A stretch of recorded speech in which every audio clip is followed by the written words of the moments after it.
Dalam pembangunan perencanaan suatu kota, pasti terdapat permasalahan dalam pembangunan perencanaannya. Untuk mencapai hasil yang maksimal, maka kita harus mengidentifikasinya. Sebelum membahas masalah tersebut, apa sih identifikasi masalah pembangunan perencanaan suatu kota? Identifikasi masalah pembangunan perencanaan suatu kota merupakan suatu kegiatan menelaah suatu masalah dalam merencanakan pembangunan di suatu kota guna meminimalisir kegagalan dalam merencanakan pembangunan kota. Permasalahan dalam pembangunan atau perencanaan kota.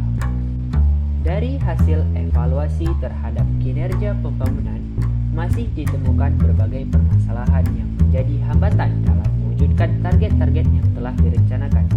Oleh karena itu, kami dari kelompok 8 telah mengklasifikasikan semua permasalahan tersebut dalam beberapa bidang. 1. Bidang kesehatan. Salah satu contoh permasalahan yang masuk dalam bidang kesehatan tersebut adalah masih rendahnya aksesibilitas fasilitas pelayanan kesehatan yang berkualitas, terutama bagi kelompok penduduk miskin. 2. Bidang pendidikan.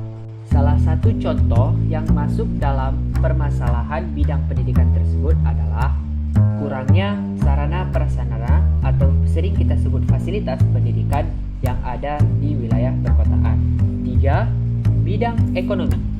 Salah satu contoh yang masuk dalam bidang ekonomi adalah terbatasnya kemampuan dan akses fasilitas bagi UMKM untuk melakukan usaha. 4. Bidang sumber daya manusia.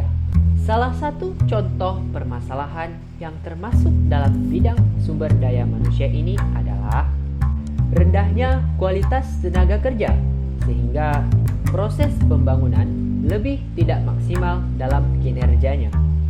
5. Bidang sumber daya alam. Salah satu permasalahan yang termasuk dalam bidang sumber daya alam ini adalah belum optimalnya ketersediaan air minum bersih di daerah perkotaan. 6. Ada bidang politik. Adapun yang termasuk permasalahan dalam bidang politik ini adalah perencanaan tata ruang lebih banyak didominasi oleh keputusan politik, sehingga hasil pembangunan yang diharapkan menjadi tidak maksimal. 7. Bidang perhubungan. Salah satu permasalahan yang berkorelasi dengan bidang perhubungan ini adalah belum optimalnya sarana dan prasarana transportasi laut dalam sebuah kota. Di bagian ke-8 terdapat bidang administrasi. Salah satu permasalahan yang berkesinambungan dalam bidang administrasi ini adalah administrasi perencanaan tata ruang disatukan dengan administrasi rencana pembangunan, sehingga kejadian tersebut dapat mengakibatkan kesimpangsiuran data administrasi. 9. Ada bidang khusus tiap kota. Nah, permasalahan-permasalahan yang termasuk dalam bidang khusus tiap kota ini tergantung oleh keadaan kotanya, seperti permasalahan-permasalahan khusus yang ada di kota pesisir dan permasalahan-permasalahan khusus yang ada di kota pegunungan. Nah, teman-teman, itulah 9 bidang permasalahan yang telah kami klasifikasikan. Selanjutnya, kita akan membahas tentang studi kasus. Studi kasus yang akan kita bahas yaitu tentang permasalahan pembangunan di Kota Mojokerto. Terdapat beberapa bidang permasalahan pembangunan di Kota Mojokerto. Di antaranya adalah di bidang kesehatan, bidang pendidikan, bidang lingkungan hidup, dan di bidang-bidang lainnya. Pada kesempatan kali ini, kita akan membahas permasalahan pembangunan di bidang lingkungan hidup.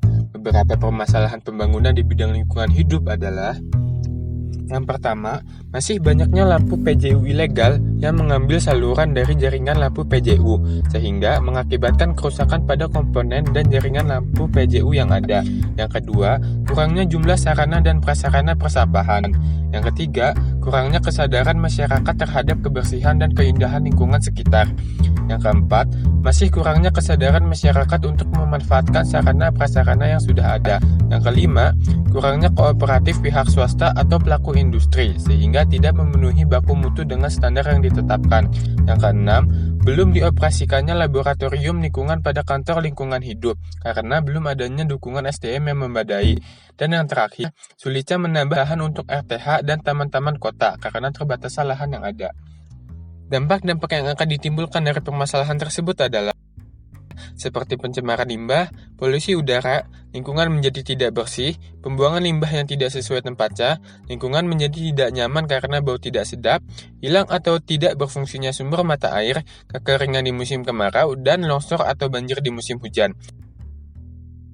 Langkah-langkah yang harus dilakukan untuk mengurangi permasalahan ini diantaranya adalah membuang sampah pada tempatnya, penanaman kembali hutan yang gundul, menumbuhkan rasa kesadaran akan kebersihan lingkungan, dan lain-lainnya. Kesimpulan dari studi kasus ini adalah masih terdapat banyak permasalahan pembangunan yang ada di Kota Mojokerto. Untuk mengurangi permasalahan tersebut, kita harus melakukan langkah-langkah untuk mengurangi dampak dari permasalahan tersebut. Sekian dari kelompok 8. Terima kasih.